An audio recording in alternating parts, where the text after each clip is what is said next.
And welcome to Tinfoil Hat. Today's episode is brought to you by Omaha Steaks. Father's Day is just around the corner. Are you trying to find the perfect gift for Father's Day? Does Dad love to grill but hate the hassle and the poor quality of the grocery store?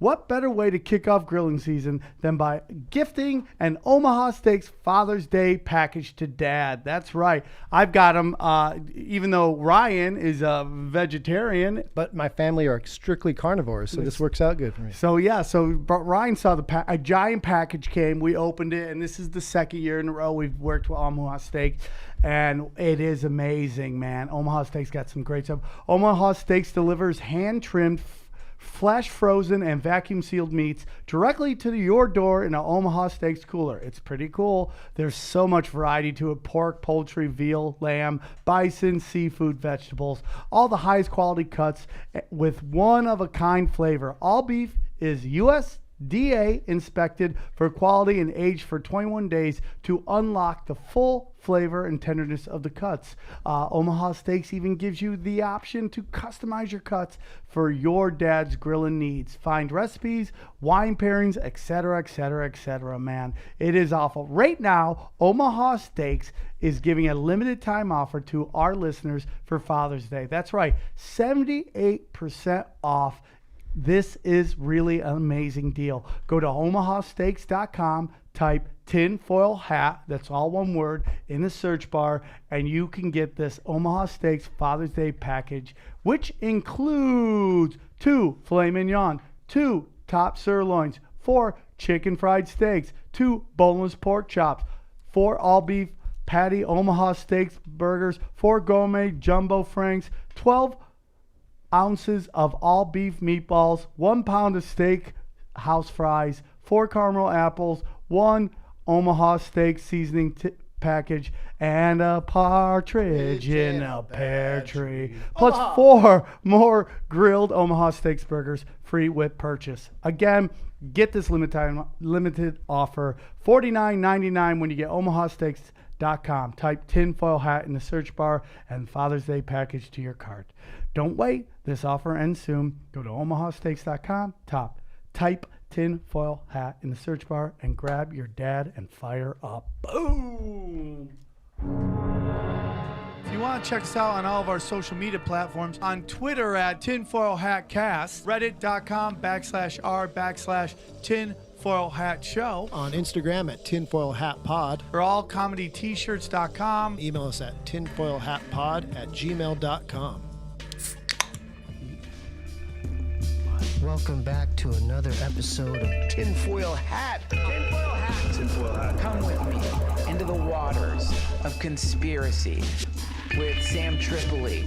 Sam Tripoli. Sam? Tripoli. Sam Tripoli. Mr. Sam Tripoli. With my friend Ryan Davis. Hi, Ryan. We're the first gay couple of conspiracy theories. I think it's beautiful, man. Stand up there, partner. Say that again.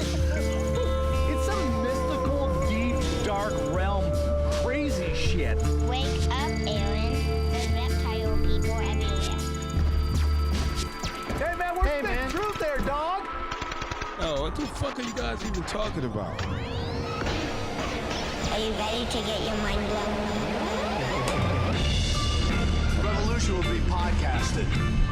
Yeah, guys. Thank you for tuning in to another fun, festive, mystical episode of Tinfoil Hat. You know who we are. You know what we're here to do. We're here to pop minds like champagne bottles.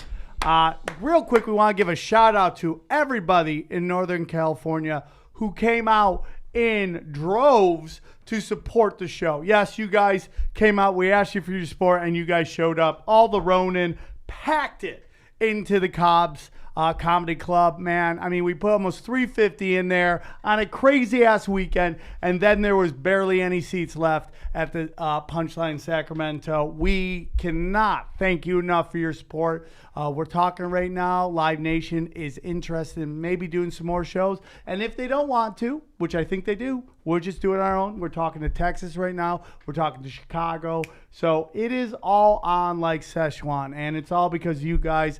Ryan, that was your first kind of comedy tour. Oh, yeah.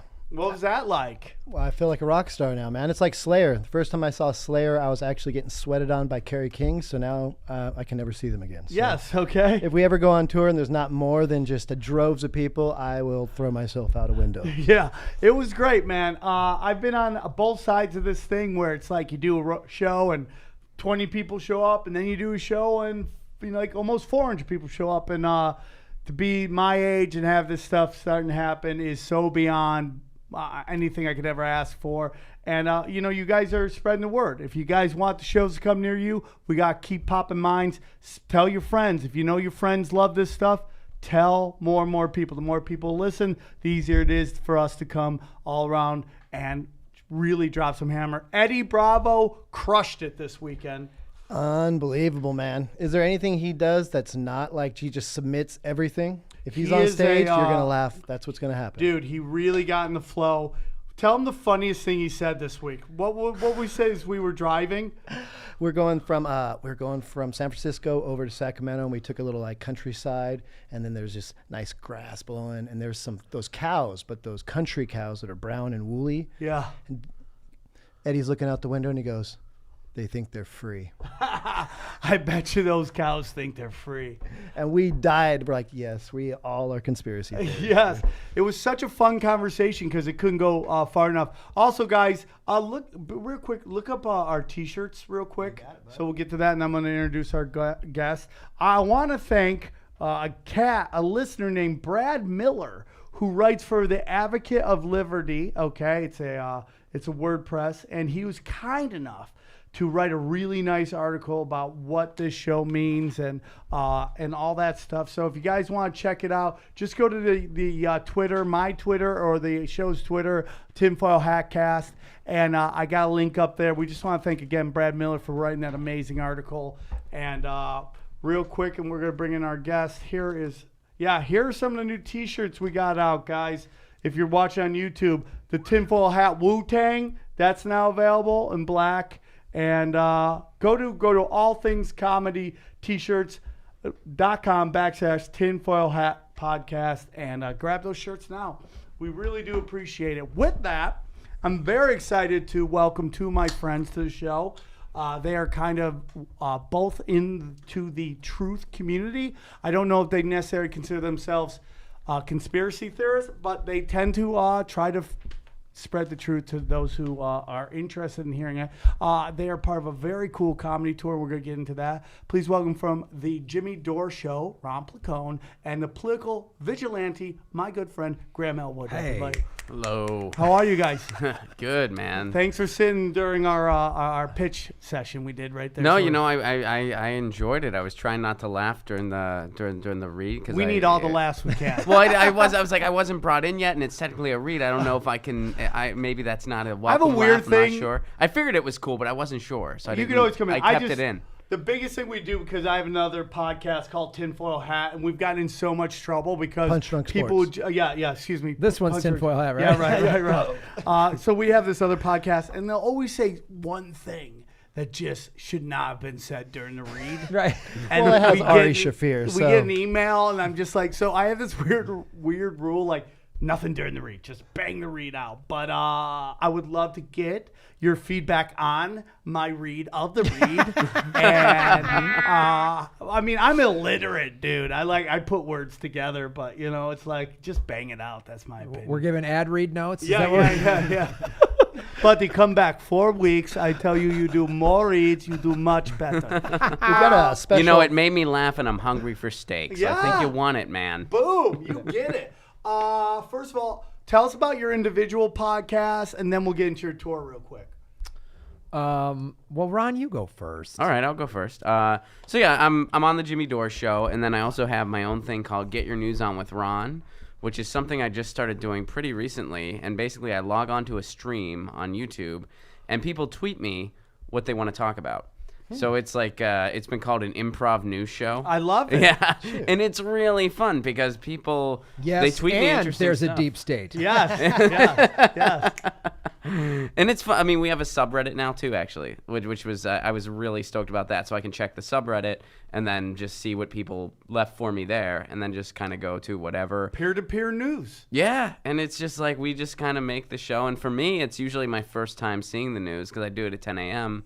because, I usually go to Jimmy's right after. So I just I haven't even seen the news yet. And I'm like, all right, guys, we're just riffing. What's going on today? Yeah. And we find out. We usually, we talk about a topic to start off. And sometimes it'll be something light, like something punk rock related. Other times it'll be like, what do we got to do about the Democratic Party? Right, right. So it goes from top to heavy and everything in between. I love it, dude. And that's on YouTube? Yeah, it's just on my YouTube channel, What is it? youtube.com/Ron Placone. All right, cool. What's the political vigilante been up to? It's been awesome, man. It's been about how long since you've been on a show? It's almost a year, right? It's been a year, I think, since I've been on this show. Well, you're always welcome. You Thanks, guys are dude. both always welcome. Sorry we haven't had you back since then. There's artwork now. I Yeah, mean, this both place- you guys Yeah. were when it was a Baptist basement. Now it's Well, the ban has been lifted. The ban. No, I'm kidding. Go ahead. No, man. So when I first came on a year ago, I was maybe 3-4 months into doing political vigilante, which I was inspired by Jimmy Dore, who I've known from Chicago for a million years. I was on his YouTube show maybe 6 weeks after the election. And I hadn't talked to Jimmy in a couple years, and I just thought we were going to do his regular podcast around his kitchen table or whatever. And I see his setup, and at the time he had 100-some thousand subscribers. Now he's got like 358,000. Yeah. And I was like, man, I saw what he was doing. And Jimmy inspired me because he goes, Graham, people are hungry for a guy like you. Because I lost my house as a result of Obama's policy. I voted for Obama twice. Yeah. And I just was like, I got to do something after the election. I just couldn't. I couldn't play the game anymore. I couldn't play the we're the lesser two evil game. I couldn't listen to it. I couldn't listen to the neoliberal bullshit anymore. I just couldn't do it, man. And I don't like Trump. I don't like him at all. But the DNC, man, it's all bullshit. And I'm just like, They are set up to lose. And It's- I get amazed that people still get upset with them when you're like, they are set up to lose. they're the Washington Generals. Yep. Yeah, and at least the Washington Generals are entertaining. Yeah. Yeah. They're funny. You laugh after that show. They have talent. Yeah, it's like, so I started doing political vigilante, and it's literally me just like talking into my iPhone, and I've got 9,400 subscribers. I love it, dude. And it's like, I love getting to the truth. Like you say, I'm just about, and now I just connect the dots, and it's people like, God, how do you, man, that sounds like it's so much research. I go, no, it's easy. Once you figure it out, you're just like, oh, Iran went off the dollar to the euro. Oh, they're going to be weapons of mass destruction within 48 hours. And there's Netanyahu with his PowerPoint going, there are bombs, there, buddy. And it's like, there it is. It's just, it's so obvious now. And How do you handle the Israeli situation in this town in particular? I just made a decision that I'm going to just go for the truth. And I'm sorry, and I got friends with kids in the Israeli army. Yes. Right? So Yes. I'm not, I have friends that are vets. I know people who are Israeli that I'm good friends with. So I always say, you got to just listen I'm done listening to the nonsense, man. When people go, oh, Trump's awful. Look what he's doing, deporting all these people. I go, yeah, it's horrible. It's horrible what Trump's doing. It's racist. Obama deported 2 million people. Like, Yeah. I just, the facts are the facts. Yep. And I got fired last summer from a job I was supposed to do for this big movie review company, right? Because I do Comedy Film Nerds. I'm a big film guy. That's a great podcast too. And they fired me because of my Twitter feed. And I was like, this is when I started to go, wow. I was maybe 6 months into doing political vigilante, and we had started to see, Jimmy was pointing out to me, look, they're demonetizing videos that are about Yemen or Saudi Arabia or Afghanistan, anything about the war machine, demonetized. And I was like, this is insane. And then they fired me, and my Twitter feed was not like, fuck you, Trump, or anything. It was no swear words. It was calling out what had just happened was the California state some of this California state Democrats had just voted down. They were trying to get single-payer healthcare in the state of California. Yeah. Anthony Rendon voted it down at the 11th hour, and I was calling him out. I got fired for that. And I was like, oh man. Oh, it's deep. Traditional media, and they're one of these companies I'm not going to say their name, but they're owned by one of the big multinational conglomerates that owns everything. Right. And I'm like, wow. And I made a decision. I was like, well, I either got to buckle and I stop doing the show, or I make it just jokey joke or snarky. It's, Graham doing some funny martial arts or something like that. And I just make it some fucking cat video bullshit. Yeah. Or I double down on the truth and say, fuck this, I'm going all in. And so Right. I said, fuck this, I'm going all in. I look at Israel kind of the way I look at the United States, in that the average Joe and Jane is probably manipulated so much by a media. I couldn't even imagine over there what it must be like. The sense of nationalism, the sense that, because we've talked about this many times on this show about how, like, we've proven even Hillary, even the devil herself has come out and said we created Al Qaeda, and then through emails and all this stuff, we realized they created ISIS, and that's really what Benghazi is about. Is that they left that guy out there to die because he loose lips sink ships, and he knew that they were funding them, training them, and arming them, and she let him. I mean, that's the psychopath that lady is. So we look at this. We look at dude, RT News, we'll get into that, put out this amazing little clip on Twitter about Assad talking about, the threats of Israel, and how, like, and, they're really sad because they have nothing going on because they lost the dear ones, and he calls the dear ones are ISIS, and you're like, whoa, that is so fucking powerful, right? So we sit here and we know that, that we'll call the deep state, whoever funds these terrorist organizations, and then it makes you wonder, really, like, what is Hamas? If Hamas is a part, if are they? Why would they be any different than this game plan that's been used over and over again? That's the thing too. And I was like, oh, you can't go after Israel. And I was just like, you know what? I'm sorry, but like, when the Israeli government doesn't acknowledge the Armenian genocide. Yeah. And neither does America. I'm like, that's fucking bullshit. Do you know what that's about, dude? Do you know why they don't do that? Oil. Because it used to be because I thought that because they had relationships with Turkey, but now that's been terminated, and that isn't it.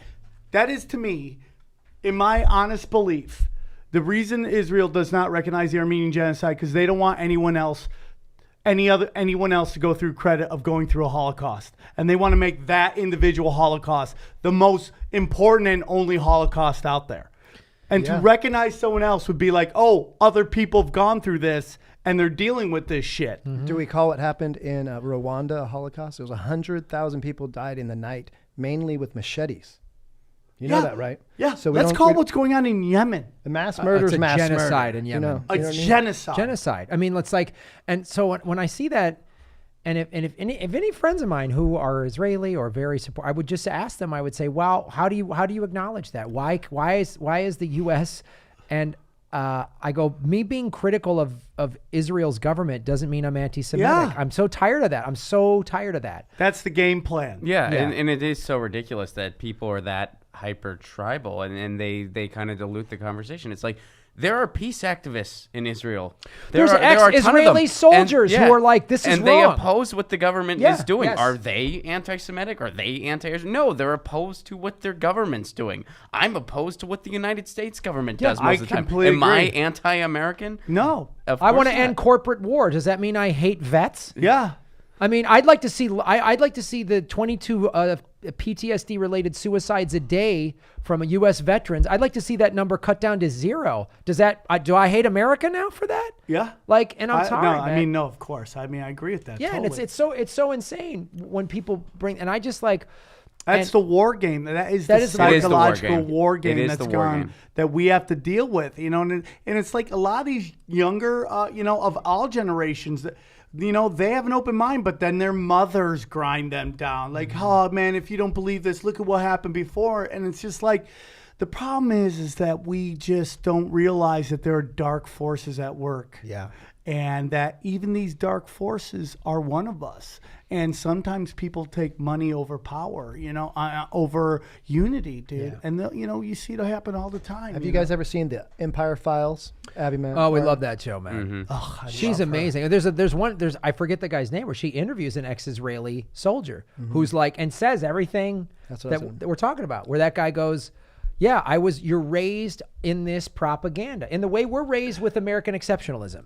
We're the good guys in America, only respond when we got to. Yeah. And it's like the Israelis are fed the same thing. I'm going to tell you something crazy, dude, and because you guys aren't into the world of conspiracies, but there's this whole movement within our world, and it's called the Q Anonymous, and like a lot of people want to just throw down, oh, it's fake and all this shit, but the information's real, and he predicts a lot of stuff. And one thing that he has told us, and you don't have to believe this, but it explains a lot to me, is like why Trump got elected and how he was able to get elected. A lot of it has to do with he was pulled aside by military people, and we're like, we're gonna make sure you have a clean shot of getting this.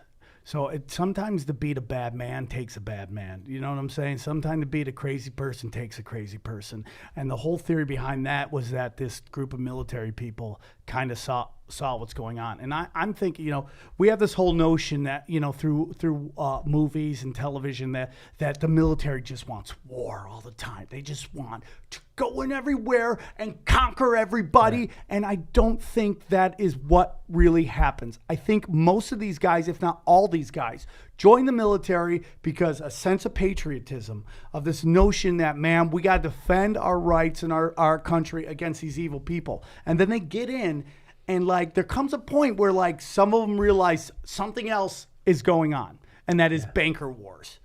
Oh, yeah. And I think there's a group of people that are seeing our boys, our daughters going over there, fighting, coming back, mangled, mentally shish kebabbed, in bad place, and going, this has to stop. Well, the people you described, I mean, that attitude that you described, that does not apply to the people that are going and fighting these wars. Yeah. That applies to the people behind the scenes benefiting from the war machine. Right. And benefiting from the economy of war that we have built in this country. Right. That, by the way, it always falls. It always falls. 100%. I mean, if you look at Lee Camp, who had a great video that after the North Korea, South Korea came together in peace talks, the military-industrial complex countries, the stocks plummeted. Yeah. And that to me is a disgusting thing.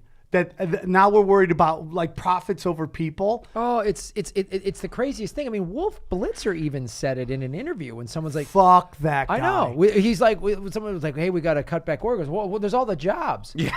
So there's no other jobs to have? Like, God forbid we rebuild the country, get the homeless health care, or you know what I mean? God forbid we do that. That's buzzwords too. Yeah. We're going to lose jobs if we stop this war. Well, you know what? I mean, it's like... Lose jobs. No one has jobs. What are we going to lose? Well, 43% of the country is the working poor. 43% of the country is employed and can barely pay their bills. They have less than $500 in their savings. Yeah.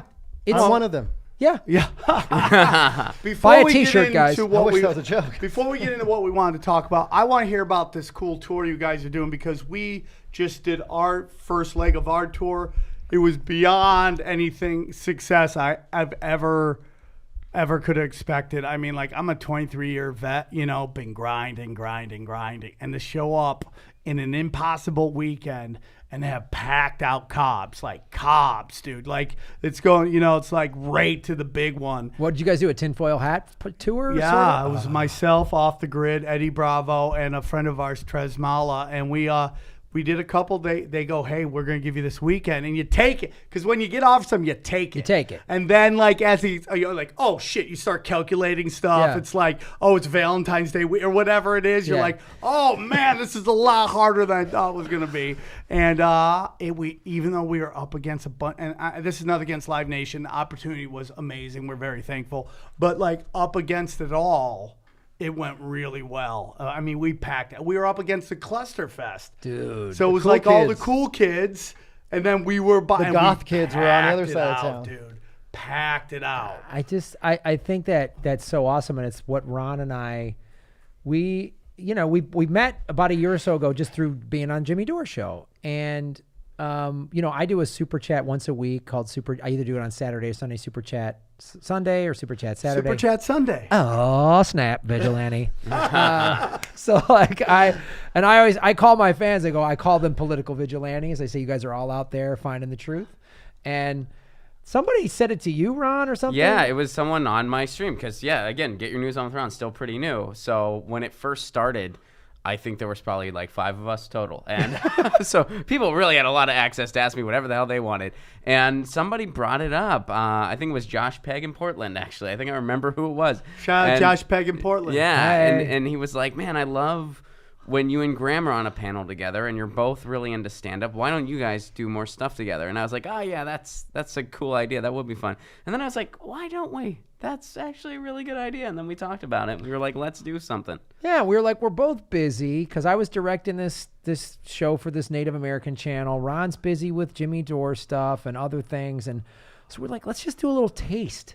So we just did a little thing on the West Coast. We did Tempe, Arizona, Lake Havasu, Vegas, and San Diego. Where'd you go in Vegas?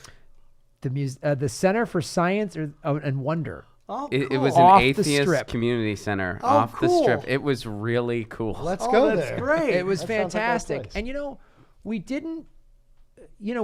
I'm not gonna lie and say, oh, it was packed. It wasn't. We had decent turnouts, Yeah. but the people that turned out, I got to tell you, man. Like I know what you mean. I've been doing stand up 25, 30 years, and I've had packed. I mean, I've had big applause and all that, but the kind of laughter you get, it was like. And as the tour was going on, we were like, okay, let's make this more not just two guys doing political jokes, but like make it more of like a political rally, have an element of activism. So at the meet and greet, we had a couple progressive candidates in Vegas. And we introduced them at the end of the show. And I'm like, they're going to be in the lobby, guys. We're selling shirts and you can talk to us and talk to them, ask them questions. And so we're like, this new tour we're doing in June 20 through the 24th, we're getting, we're asking people from Democratic Socialists in the various cities. I'm asking a progressive candidate that's in Georgia. And, I'm getting some like pamphlets and stuff from open primaries. Because so many people, and I think Ron gets this too on his thing, they're like, what do I do? How do I get involved? And I'm like, I always tell them, get involved on a local level, man. Get that little progressive candidate. Yeah. If there isn't a progressive running for your school board, you run. And that's what's happening. And so for me, dude, I just feel that, like, especially in this show, because we have such a spectrum of fans. We have super progressives and we have some conservatives too, man. And I would tell you that anybody who's listening to this and you see this tour coming through, and let's say you're a conservative, I think you should go see this show.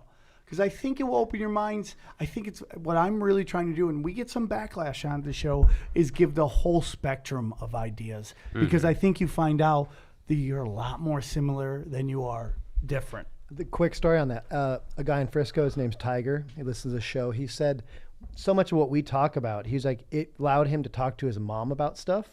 He turned his mom onto our podcast, and he's like, that's my mom over there. Yeah. And I was like, oh, that's crazy that it brought him together with his mom more. And look what we do. We talk about reptilians half the time.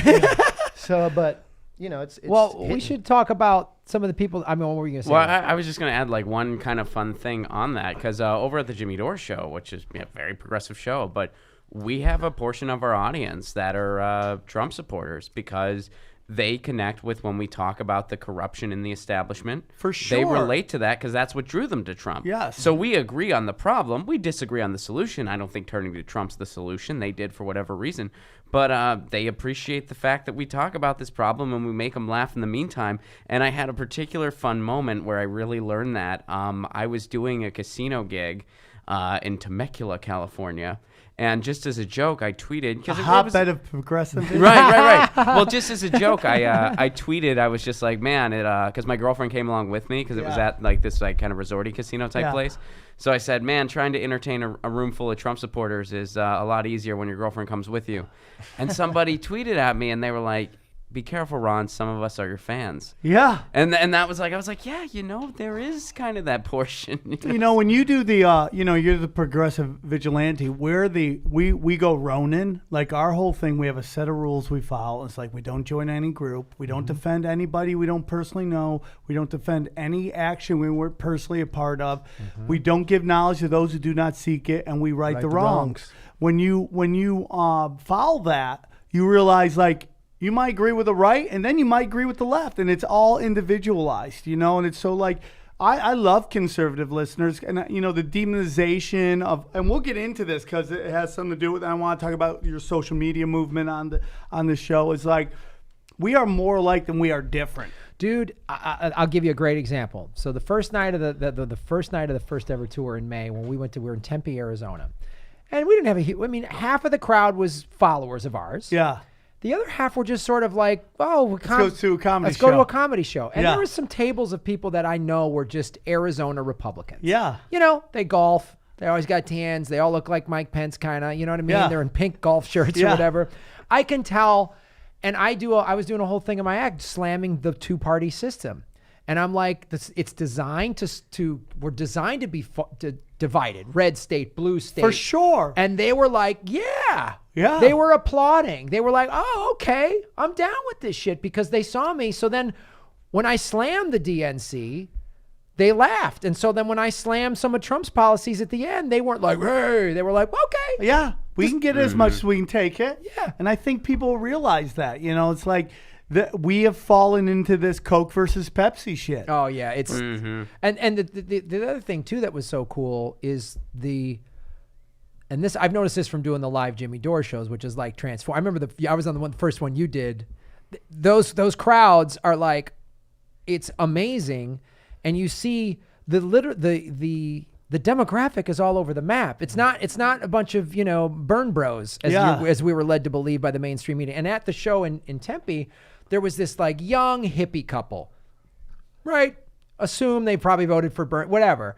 Dreadlock dude, girl with pink hair, interracial couple, hey man, you were awesome. We love you on Jimmy Dore. Right behind them, three like older, wealthy white ladies in their 60s, well-dressed, Arizona. Hey, we watch you on Jimmy Dore show. And I'm like, that's what's going down because the truth does not have a demographic. The power of podcasting. I can't agree. The podcast the revolution will be podcasted. We've been saying that for a while. Until the Wi-Fi goes down and we all get disassumed by DARPA robots. I'm sure they would love to fucking do that shit. It's gonna be interesting. That's another show. So I want to get into you guys. I want to get into obviously you guys just like us. Social media is such a big part of how we're spreading the word, and we're in an interesting place right now because a lot of truth is starting to come out about social media, who's behind it, what's the part of it. Censorship is is really big. And, what are your guys' whole thoughts on social media? And then I have some stuff I kind of want to bring up. What do you guys have? Where's a jumping off point? Yeah. Let's start with Facebook. No, how about this? No. Let's start off with Operation Mockingbird because I think this is kind of where it all starts. And if you guys don't know what Operation Mockingbird is, it's basically the CIA in the early 1950s attempted to manipulate the news for propaganda purposes. Well, I'll take that even back a little further. If you read Chris Hedges' Death of the Liberal Class, I quote this book constantly. So World War I, most people don't know this. We were all gung-ho to go to World War I. No, we were not. People were like, no, most Americans, they called it a Wall Street war in the 19-teens, right? George Creel was hired by President Woodrow Wilson to create the Creel Commission. His job was to use arts and media to sell the American people on why we needed this war. There was this new film business, these motion pictures. So we're going to make this movie about the evil Kaiser. And they used radio, this new medium, film, magazines, to tell the people, oh, the Kaiser, the Huns, it's bad, we got to do something. They wrote that song over there. That wasn't like a bunch of soldiers wrote that around a fireplace. No, that was a marketing team that was financed by the United States government. Oh my God! Here's something interesting. You know, you do USOs, and I've done USOs, and I would do one right now in a heartbeat. If someone said, "Hey, go entertain our troops in this area," I would do it in a heartbeat. Tinfoil hat comedy tour. That I would love to bring that to the USO. Will never happen. They're gonna watch our YouTube stream for like 8 seconds and go, nope. But I get it, man. I get it that you got to have one group moving as one. I get that. You don't want to start popping minds, and then, you know, lives could be at risk. And lives are at risk by what we're doing over there. I'm not trying to, you know, take that away from anybody that's been fucked by this bombing. But, you know, so I go over there, and the guy who's bringing us around has a conversation with me about, you know, it's like, you know, in World War I, they found out that, you know, soldiers had a real problem with pulling the trigger.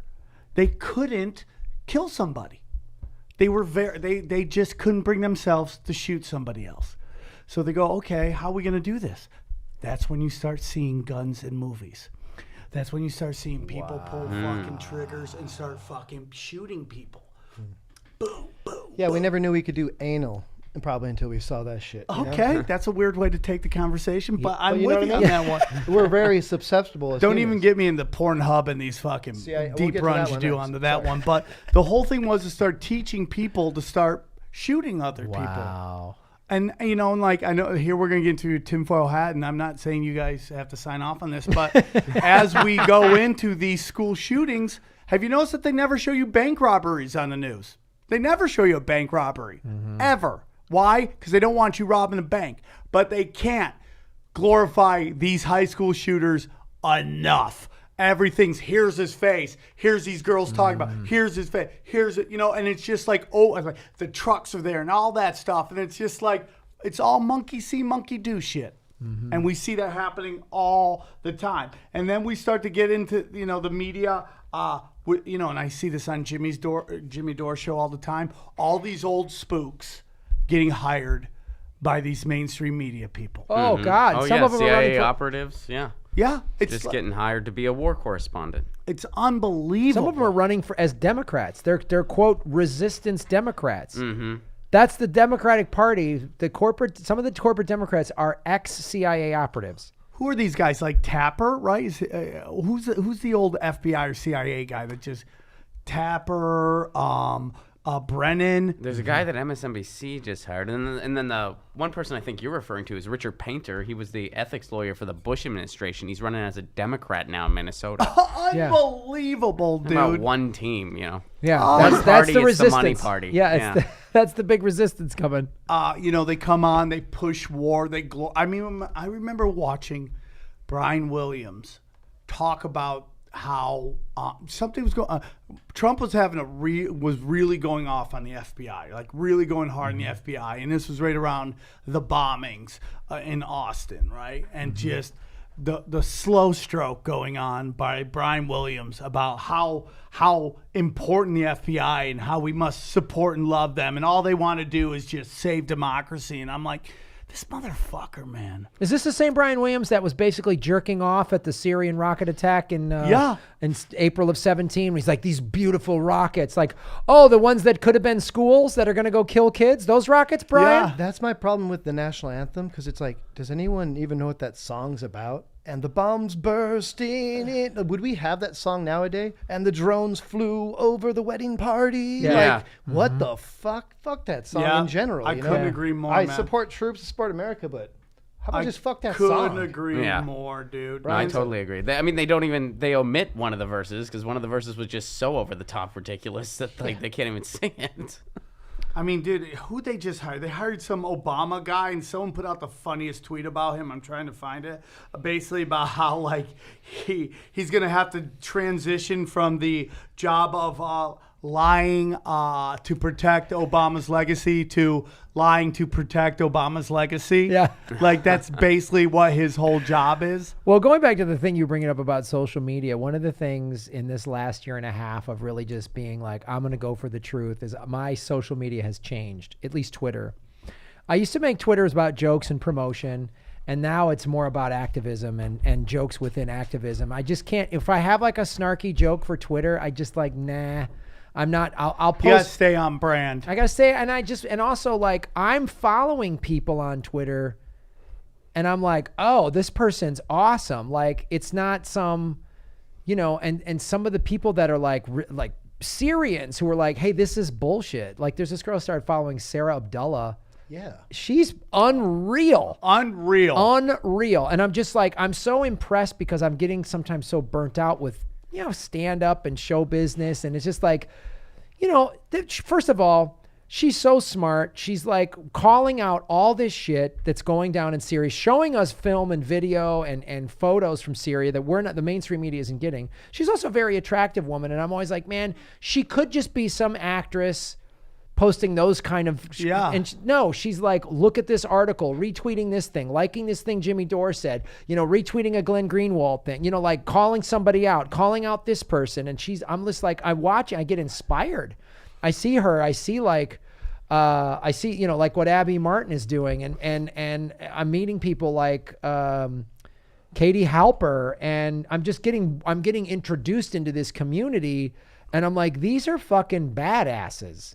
These are activists, the people that I've met on the Jimmy Dore show, the people I've met, when Ron and I have done Aggressive Progressives or whatever, people we've interviewed. And it's just like, I get so invigorated because I think sometimes when you're looking for the truth, you feel crazy. Yeah.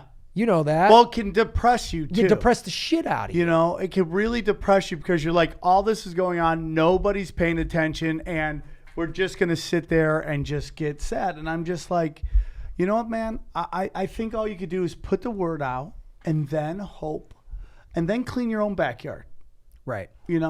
Don't, when you see there's people that within the conspiracy community that I know have done unspeakable crimes. Mm-hmm. I won't go see their movies, even though I want to so badly. Right. I won't go see their movies. I refuse to. Do you have, Ron, do you have where's Ron's I'm on okay, there we I go. Just go back and forth so people know. I won't go see the movies, and it kills me because they're movies I used to love. Right. But I can't, so I can only control my own thing. And you know what, dude? I would rather not be in the latest Kevin Hart movie if that means if I have to give up being honest about what's going on in the world. I can't. I can't. There's no turning back now. It's like it's the Matrix. You know what I mean? Like we got unplugged, man. Now we see what the reality is, and I can't go back to just like, I want to be on TV, and I think no, I can't even watch it. I can't watch it, man. And it's just like, and then I see like what Jimmy Dore and what Lee Camp are doing, just as comedians from just a career business standpoint. I go, they're making an amazing living, being who they are, telling the truth. They don't answer to anybody. You wake up with a smile on your face. Yeah. You wake up with a smile when you start doing that. I mean, the tour Ron and I did, I was like, this is so awesome. Yeah. And every day, we drove every day, and we're like, but did you at least get a nice car to drive in? Yeah, it was Ron's. Yeah, it was mine. It was my 2016 Elantra. It's a nice. We Hyundai. got a caddy, dude. I said, fuck it. Did you guys podcast while driving? Yeah, we did. We recorded some stuff. Yeah. Nice. And that's what we're doing in June, man. We're going June 20th through the 24th. We're going to Nashville the 20th. I love it. Dude, we're going to Huntsville, Alabama. We're going to Asheville, North Carolina. They need that. I know. Alabama loves that. I mean, I did in Nashville. I had people drive in from... Dude, I know. And we're going to... Well, I used to live in Nashville. So, like, Zanies was my home club. So, going back and actually being a name on the bill as opposed to just the opener, like that's like, yes. So awesome. I'm pretty stoked. And I think too, and we got Louisville and Atlanta, and people are like, God, why are you progressives going to red states? I go, exactly. Not that I don't want to go to Portland and places like that, but like I think the progressives and the truth seekers are a little more starved sometimes in some of the red areas, but not necessarily. But they're also, again, I want the person that's like, hey, I would have voted for Bernie if he would have won, but instead I voted for Trump because I hate Hillary. Yeah. You know what? It's very interesting too, because here's a thing where I think the progressive agrees with the libertarian, because again, I'm not part of any group. I lean progressively, but I also have some libertarian views, and Duncan kind of opened my eyes to a big part. Duncan Trussell to the libertarian movement, which is a separation of government and business. Where the progressive wants a separation of church and state, the libertarian wants a defined line between business and government, because what we see is the bleeding over, where these guys leave government and they go into business, and then they get in cahoots. And that's kind of what happened with Hillary and the Clinton campaign. I mean, we saw all of these media people on both sides of the thing. Dude, I hate to tell everybody, but if these emails that WikiLeaks put out about her picking her candidate who she's going to run against, guess who was part of that? Fox News, man. Yeah. By promoting the shit out of Trump. And I mean, how bad is Ben Carson when he can't even make the top 3 and it's rigged for him, right? Yep. So what we see is like Hillary. We see all these like dinners and galas with these these reporters who are meant to basically are the ones who are supposed to be questioning authority, and now they're meeting with her and making donations, and that means the system's broken.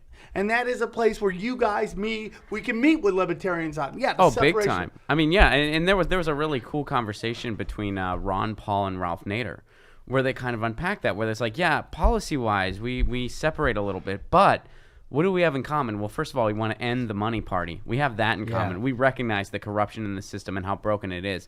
Also, we want to end the wars and invest that money back home. Those are two really, really big things to have in common. And if you have those two things in common, you can at least have a better starting point to try to solve some problems, as opposed to, what are you talking about? The Democrats are good guys and they can do no wrong, or vice versa. The Republicans are good guys, they can do no wrong. It's like, oh no, you're still not recognizing that this game is rigged. Yeah. I need to talk to someone that knows the game is rigged. And if we disagree a little bit after, well, we can work through that. That's fine. Well, that's the key. But though. having that in common, that's a big first step. Well, they don't want us to have that in common. Right. They want us to stay out on the perimeter and fighting about, pro-choice and gay marriage and guns, and that they want us out there fighting about that. Not that we don't need gun control, but they want us like, I'm Second Amendment, I'm against it. They don't want us together to go, hey, we need to end war. We need to address poverty. And then, we might differ on how we're going to do gun control. Mm-hmm. And that's okay. And it's like, because if we get together, man, like I just watched Bobby Kennedy for President, which is a great 4-part doc series on Netflix.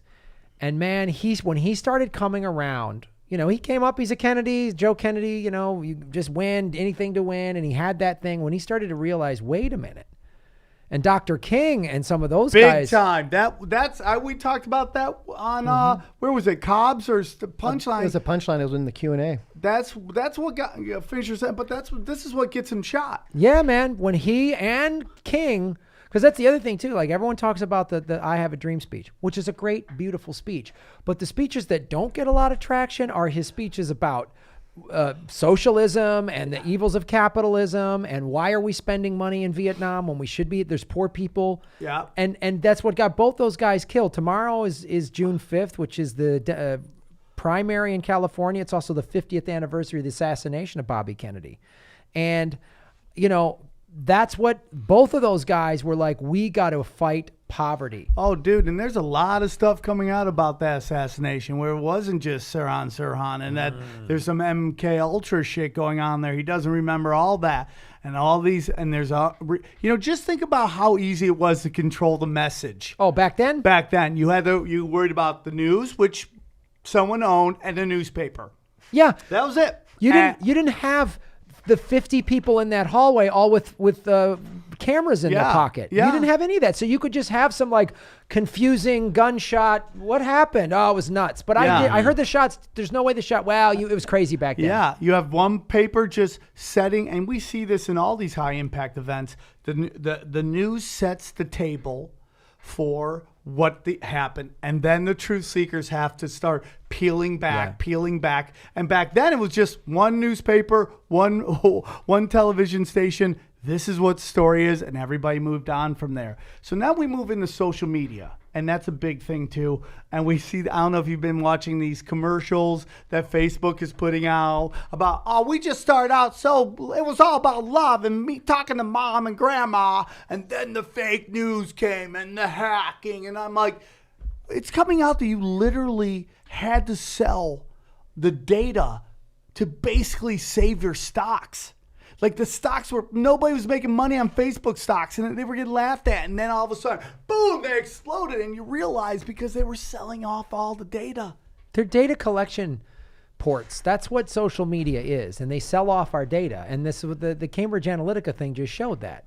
And so now Facebook's ad campaign is just, they're still trying to like. We're going to find them, us and OJ. OJ's going to find a killer and we're going to find the fucking hackers. You know and what they're they got, out there. You know what they got going with them with Cambridge Analytica? It sounds so boring that you don't even want to look into it. It's not sexy. Like, Right. I remember someone telling us about it, and I Yeah. was like, "What is that, man?" Sounds like somebody's knocking on my door selling me encyclopedias. So that's how you Want know. some Cambridge Analytica? The less No, boring it is, it's like you should look into it. If it's just called like Manila folder, you'd be like, "Oh God, what Yeah. is inside there?" You know? I don't know if you guys know this about basically Facebook, but in February 4th, 2004, Pentagon stopped a program they called LifeLog. Have you heard this? No. They stopped a program called LifeLog, and it was basically an aggressive attempt by the Pentagon to be able to get all of your life's data. They stopped it. 2004. February 4th, 2004. Do you know what was formed on First February of all, 4th? LifeLog was also a DARPA invention. What is DARPA in case That's the Defense Advanced Research Protocols, whatever. Close It's enough. where everything that's like the Terminators come from. It's Yeah. where the internet was invented. So that February 4th, 2004. Do you know what was formed on February 4th, 2004? Facebook. Wow. It's the official day it is formed. So the day they stopped this other program, they're like, oh, this is exactly what we've been wanting to do forever.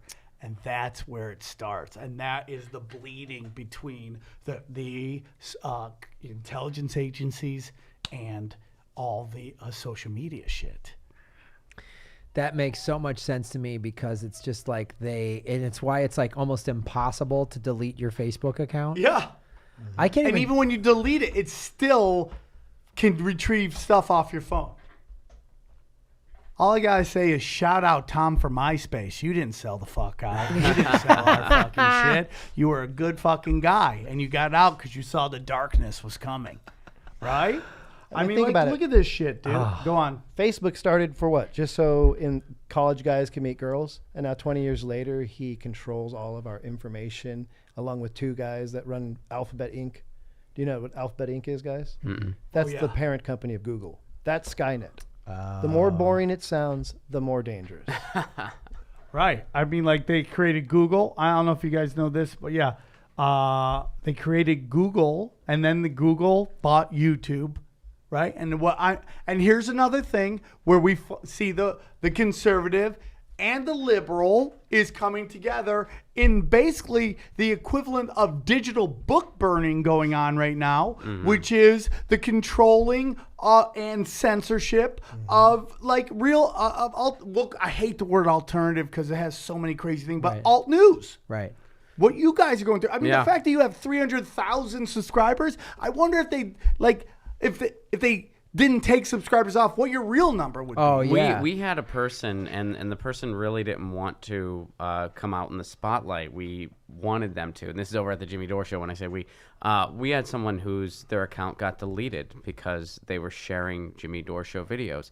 And I mean, this is the dangerous path we're going down, where all of a sudden Silicon Valley billionaires are determining what is and isn't free speech and what candidates you get to hear the most from. That's not okay. You know, I don't care that Mark Zuckerberg didn't like Trump, and I don't like Trump either. He doesn't get to decide what candidates I do or don't get to hear from. Oh, and dude, I mean, like, let's look at book burning. What is book burning? Book burning was progressive ideas that were being shunned by people in power to control the narrative. So I write a book that says, you know what, dude, just because I'm gay or I'm biracial or anything like that, I have the right to, you know, I just want to be me. Maybe I don't believe in your God or anything like that. And they came and they shut it down. They took those books and they burned it. You know, my friend used to have a great bit about that. The funniest part of book burning is that you have to actually buy the book, then you have to burn it, so you kind of help the author, right? But so now let's go to YouTube. YouTube, who's getting banned? You guys, you know, the people who are bringing, you know, questioning power. And this hardcore move by the intelligence agencies who are in bed with these guys are basically telling them who to shut down, because but it's blood in the water. Yeah, it's blood in the water. You can't get it's out. The crazy thing is just how flagrant they're being. I mean, they're throttling numbers. You know, my subscribers were stuck at 7,600 for like the 7,612 for like weeks. I'm like, really?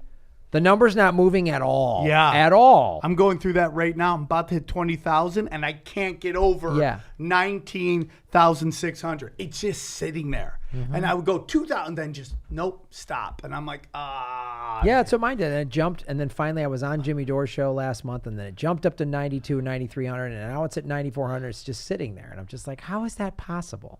Yeah. And it's just to control narrative. We have a lot of people dealing with Pedogate, with WikiLeaks. We just found out that basically Free Julian hashtag was shadow banned, that Twitter basically refused to let it trend. Wow. Well, and you know, to be as out in the open as they've been, they needed some kind of event to kind of use as the scapegoat and to use as the catapult. I would argue that event was Russiagate, and still is. And that's why I've been so outspokenly critical of Russiagate, because they took this and they used this to attack independent media, to stifle voices, and to have greater control over social media. Yeah, 100%, dude. Yeah, it's everyone's like Russia, and I'm just like, there's nothing else we can talk about, huh? Mm-hmm. There's nothing else. Like, okay, you want to investigate it, fine, but this is the only thing we can talk about it. And do you ever go on and watch MSNBC for a brief second? It's hard. They're still talking about it. Still. Nonstop. And my friends are just like, it's coming. I'm like, dude. Breaking news. We're almost a year and a half, almost 2 years. November will be 2 years. Think about that. Halfway through Trump's first, 4 years, and they still haven't dropped any hammer on everybody. Every indictment that's come out is it goes back to before even Trump was running, and it all goes back to a connection to Hillary. Yeah. It either goes to before he was running, or somebody just talked themselves into a corner to the wrong person. Yeah. So it's like either A, this isn't even related, or B, you talked yourself into a corner because we intimidated you and it worked. Yeah. That's all they have to show for this after almost 2 years. So then we get into this whole astroturfing thing that's going on, and I've been talking about this forever, that these blue checks by people on their names on Twitter, and you go to their numbers, they have like 350,000 followers. For me, that number is crazy because I have friends like Tom Segura, Bert Kreischer. Those are the numbers that those guys get. I mean, they could show up anywhere and fill like a 2,000-seat theater. Right. And then they got Joe Blow from, blogit.com with 350,000 followers. And I'm like, I've never heard of you. Like, that number, I'm not saying that I have to know you for you to be a valid person, but those numbers are just completely made up. So that's my opinion. So someone put on Twitter one day about how they found this one Twitter account that was started one day, right? Mm-hmm. And then the next day had a blue check by its name and 150,000 followers. Yeah. And that's all astroturfing. I know. That it's and then, for those who don't, real quick, for those who don't know what astroturfing is, it's basically it's a fake grassroots movement. Right. It's basically meant to be by very powerful rich people to make you think that this thing's starting out naturally and it's a movement together. And there's also an argument that that's what Twitter is basically made for. Right. that's made to connect. Like back in the 1800s, every city had a crazy person. Right. That's like the cat lady who'd scream about, the moon's listening, right? Yeah. Well, now, thanks to Twitter, every cat lady of every village can now connect. Now you got 500 villagers connecting, and now it seems like a movement. Right. That now the moon is listening. Right. And Do you think we'll ever have like a peer-to-peer ability of like social media, kind of like how Bitcoin is, where it's completely, there's no way it goes through any servers. Somehow it's just truly free. I think someone's going to try to create it because what Twitter's doing, how they're censoring people, shadow banning, astroturfing, all that business. I think people are sitting around going, wait a minute. The good aspects of the internet, the free form exchange of ideas, like learning about different things. Oh, I didn't know that.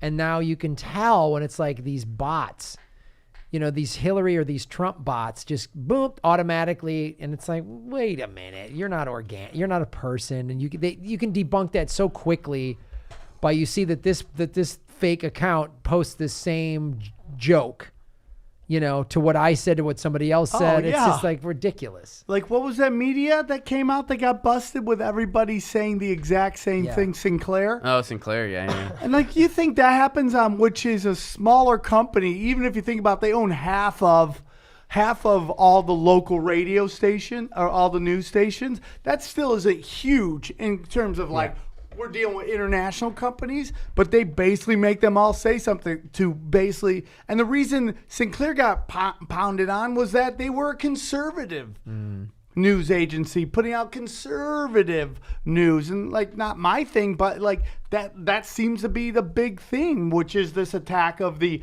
left liberal powers. I mean, and then you look at some of these, like, I don't know if you guys follow Snapchat, which was a big thing. I think Instagram just came and drank its milkshake. You know what I'm saying? But that company hasn't made money forever. They're constantly posting losses, yet they keep going. How's that possible? And then you start thinking, okay, what is this? Oh, I'm a puppy. Oh, look at me. And like, what a great way to get facial recognition, huh? What a great way to get your face and all of its points into the system. And that's all that was, dude. To get hot strippers to do kooky dog faces, and now you're in the system. So, and this advanced AI and this facial recognition shit is fucking everywhere. In Saudi Arabia, right? There's Dubai, and also in China. There's just airports where you don't even check in. Oh, yeah, that's in Dubai International. You walk through a tube. When you first check in, they do the whole biometric scan one time. Now you walk through a tube that looks like you're going through like an ocean scene. You're going through like Finding Nemo. It's really like scanning your whole body. And you've now gone through the entire scan to make sure you are who you are. And you don't have anything inside you, outside you. So no longer getting no pat downs. You're just going to walk through a cool little fish tank and then get it probably irradiated and chemtrailed and all that. That's all Snapchat was Well, just people to get before 9/11, facial recognition software was used in one place, 100% known, and that's Vegas. So I always used to tell people, I was like, because I'm a crazy person, I was like, I'm not going to Vegas, dude. They're going to get my face. And now they all got our faces. After 9/11, they got our you know, faces. inside every single one of your passports post 9/11, there's an RFID chip in there. This isn't crazy people thing. This is actually true. It's a radio frequency identification chip. So every passport is able to be identified everywhere in the world. If you put that into a microwave and set it for a couple seconds, you're probably going to have a problem in a couple minutes. If you're someone that is on a list. Or you're going to get a knock. What kind? There's degrees of problems here. You look like a nice guy, but maybe me, but I also don't have a passport. So yeah, you're off the grid. But so is it going to explode, or is it going to be? It'll deactivate it. It'll deactivate it. But if you're someone that's on a list that they're watching, which we are, that's not a good idea. We are definitely on a fucking list. So whenever you see companies continue to operate, even though they post losses after losses after losses, it makes you wonder, dude. And that's a big, I'm sorry, dude, but Tesla's just like that too, dude. They are posting. They have never made a profit, dude. Yet they keep growing. They keep growing. Do you dude. guys know CIA's first tweet? You know this one? We can neither confirm nor deny that this is our first tweet. Wow. You gotta love it from day one. So It's Scarface. Even when I'm telling you the truth, or even when I'm lying to you, I'm telling you the truth. here's where we get weird, and here's where we start to get weird. I feel like Ron has set the record for like just staring at me like I'm a weirdo, which I'm fine with. I believe it's all shell game, dude. I believe entertainment is a giant shell game. I believe it's all. That's why they call it programming. We've talked about it on the show before. The whole thing is just a shell game. I got to tell you, this last year and a half, I'm really waking up to that. And then reading Hedges, like I started reading Noam Chomsky, his book he put out, The New Mandarins, from the late 60s during the Vietnam War. And a lot of it, relates to today. I look at entertainment so much differently now. Oh yeah. Because I'm just like, look at all these shows that are like the lead character is the fuck up. The apathetic, because Ron and I have talked about this. One of the reasons we started the Progressive Comedy Tour and is because we were getting frustrated with just all this apathetic comedy. These comics that are like not talking about anything. There's nothing wrong with having jokes about dating or whatever, but their whole act is that they're making fun of the homeless. They're punching down. They're not going after the powerful, right? And I think Conformist, dude. Conformist. And it is a disease in LA comedy right now. A disease. And comedy should be confrontational. I don't mean so much so that the audience is bummed out. Don't jump in the crowd Axl Rose style and start punching people. Right. You're supposed to get laughs, but you should be confronting people's stereotypes, perceptions, ideas, to where the most powerful weapon in the world is to get somebody to change their mind while laughing, because they'll go, oh shit, I hadn't thought of that. Yeah. Good point. Ryan Style had a funny joke about that, about how like crowds want people to challenge them by crowds want comics to challenge them by challenging them with stuff they already agree with that isn't that challenging, so they could laugh at it. Yeah. Right? And it's just the truth, man. And you just go up and like, I can tell what your joke is going. I know the comedy you're gonna do. Yeah. As you walk to the stage, because it's such cookie cutter shit. And the worst part is these motherfuckers get off stage like fucking acting like they're Led Zeppelin when they're Nickelback. I know. You and, know? and it's like, and they think they're being political. All they have is a Trump joke. It's like, that's the man. Norm Macdonald said that, Yeah. dude. He just like there's nothing edgy or creative about. No, I'm not saying if you want to call out Trump, call out Trump. I have no problem with that. But don't sit there and act like one side of the aisle's bad. Oh yeah, I miss the days of Obama. I mean, it was funny, like Tim Black, who's another truth teller, man. He went on Twitter and he goes, I'm so sick of watching these late night comedians talk about how great it was under Obama. And it was like, we were deluded to think that. He deported 2 million people, 5.2 million foreclosures, the drone strikes, taking us from 2 wars to 7. So it's like, going back to your point, I think that's the thing with media, I watch a lot of movies, man. Dude, and so much of it is American exceptionalism. Yep. Oh, yeah. Don't get involved. I mean, the war machine's great. Like, I remember I went to go see Wonder Woman, which I was, as a superhero guy, I was like, this is awesome. It's important. They've never had, women have never had that. We as white guys have always had good people that look like us. I said, that's awesome. The ad that played before it was this new Marine Corps ad. This little girl seeing somebody being a bully, she steps in. Then she's tough. Then she's rugged, right? Yeah. Then she's in combat, and I'm like, oh, what great programming! Hey, young girl, you need to join the war machine. Yeah. You get to go fight for corporate wars. And have now. you noticed how much military and television movies are out? Because no one's joined the military. Yeah. And to me, and I just want to get to me, NAFTA, free trade, is all about taking away your business options, your opportunity to make money, so you have 2 options in life, the military or prison. There's not a lot of places to go. Flood it with fucking drugs. Like the game plan that they used against the black community with crack is what they're using against everybody right now with heroin. And that is my honest opinion. And cocaine, dude. So the cocaine is back in comedy. And it's blowing me away, because all guys that are our age, we came in the 80s and 90s and we saw it go. We just were like, gee, club owners, guys getting paid in blow and blowing through their fucking paycheck by Wednesday. And every comic in our age group, Sam, says the same thing. Wow, coke is back? They all use those words. And I'm like, why is cocaine suddenly so permeating the young comedy scene? Stay the fuck out. Get high, Snapchat filter, get your fucking, as Ron said, play Angry Birds.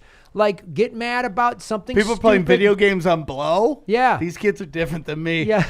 I torpedoed my career doing coke at the Comedy Store in 2008 through about 2000. But that's the thing with cocaine. It's like such a self-centered drug. It Oh, makes it you is, like, dude. you're going to start a corporation. You're like, yeah, come on. You know, like pot. You're like, hey, man, let's get together. Like, we got to, that shit better be illegal, dude. Yeah. Well, I mean, again, we're getting some tinfoil hat areas, but you guys should look up this whole thing about Obama and Hezbollah. Have you seen this? Oh, yeah. So it's found out that basically Obama pulled the DEA off of investigating whether Hezbollah was selling cocaine into the United States, which is basically the game plan of the Iran-Contra affair. It's the exact same game plan. And and that's why there's drugs everywhere, dude. Everywhere. Coke, heroin, it's everywhere. all We have an funding opioid shit. epidemic, man. They want us high and checked out and getting mad over Tom Brady's jersey and some Kardashian post. They don't want us going, oh, hey, it's been 4 years since there was drinkable water in Flint, Michigan. Let me tell you something, dude. So this whole thing, do you know who George Soros is? Yes. What is your take on him, real quick?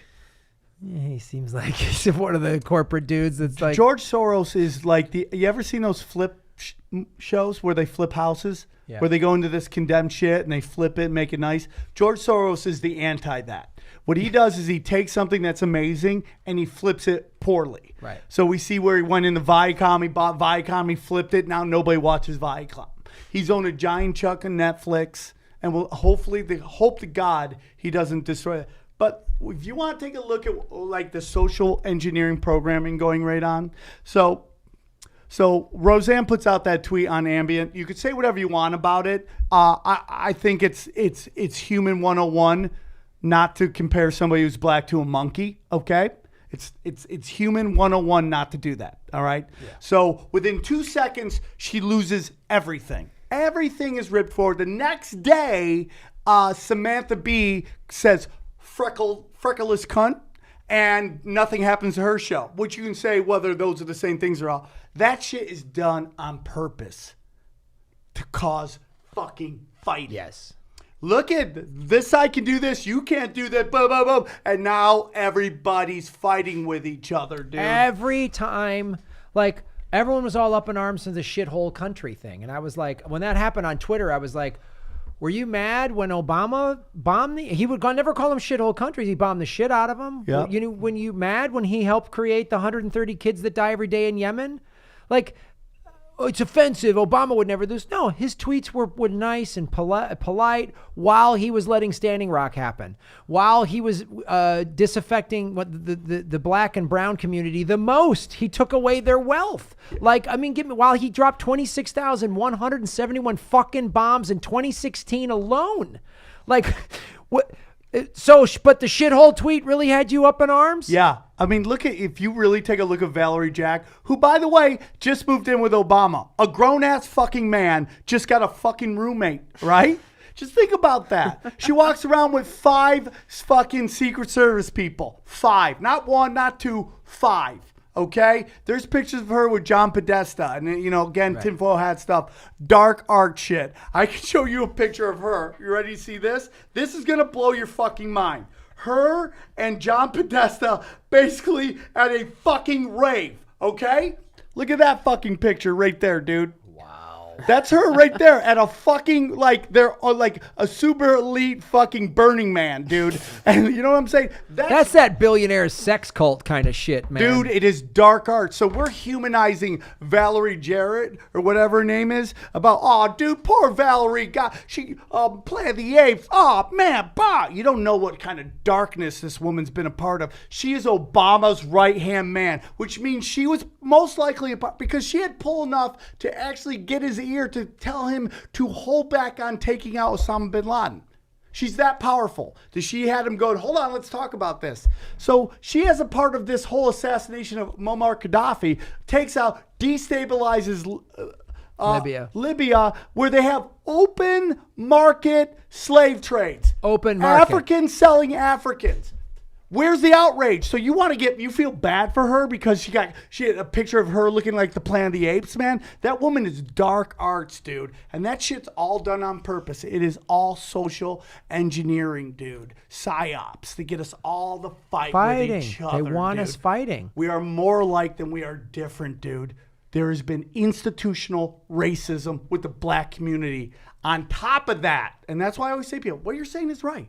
Blacks have been treated like complete shit by the power establishment. But on top of that, there are white people born into this country into a world of shit. Dude, the UN did a study several months ago that there are parts of the United States that are in third world country conditions. You know, Travel You go to the San world. Bernardino, if you go a couple exits in the wrong direction, you're not in America anymore. Oh yeah, dude, it is.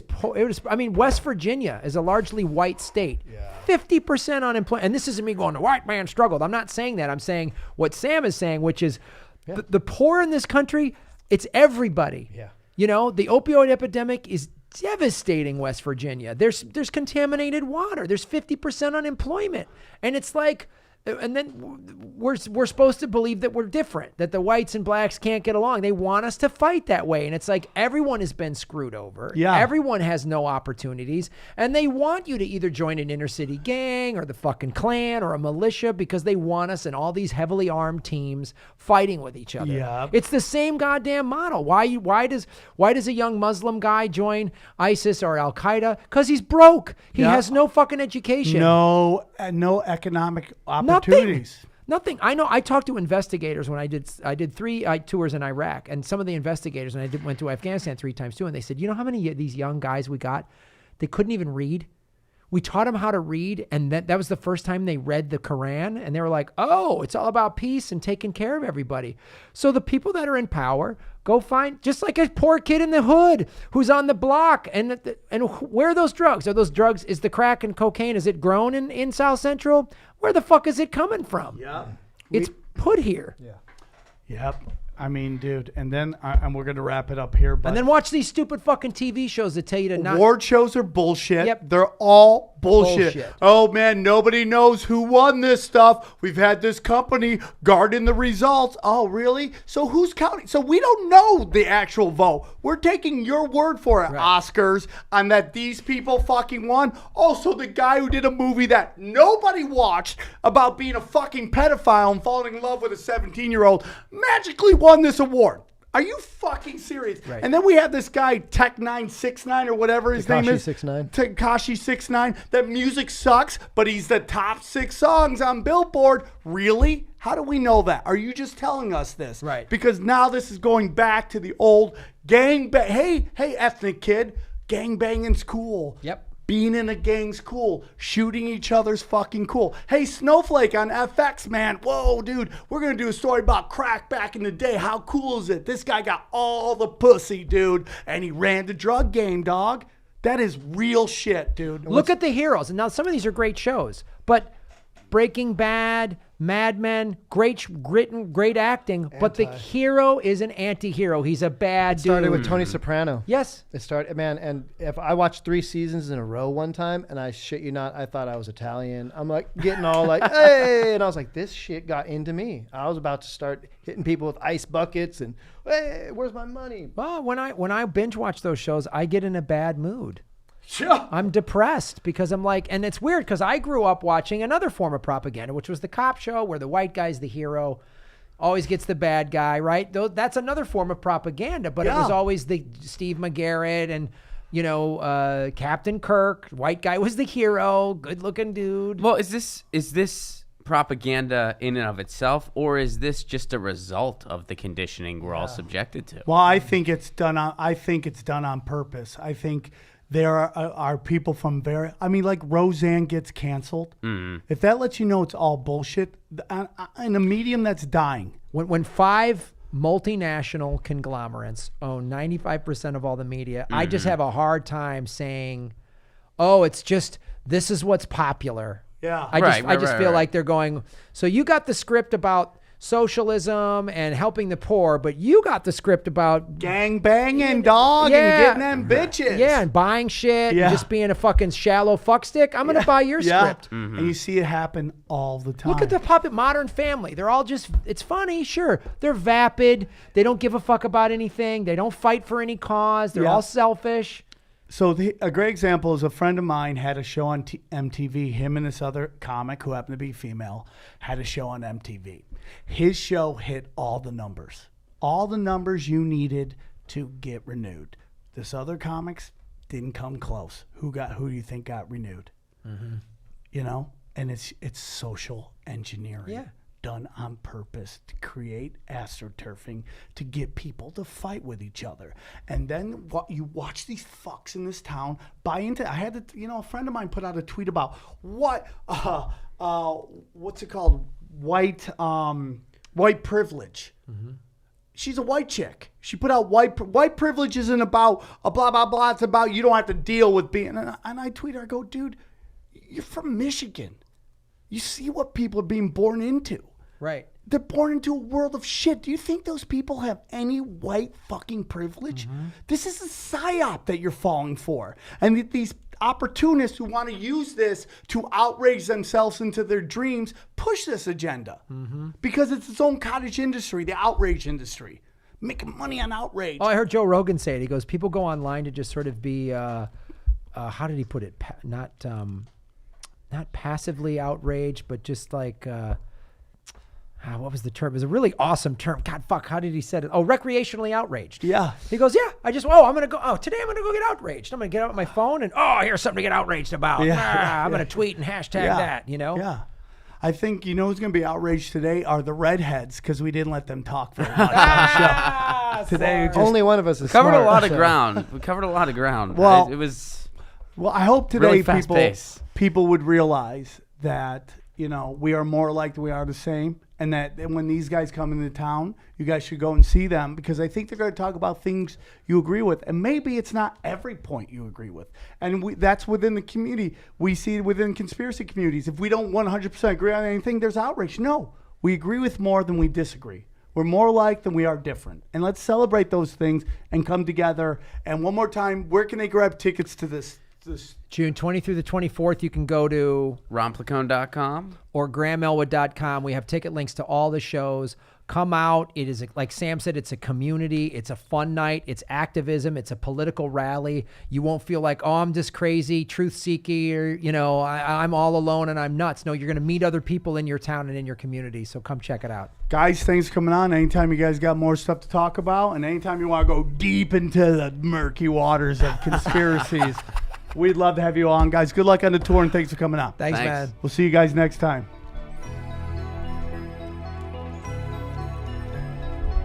Nice.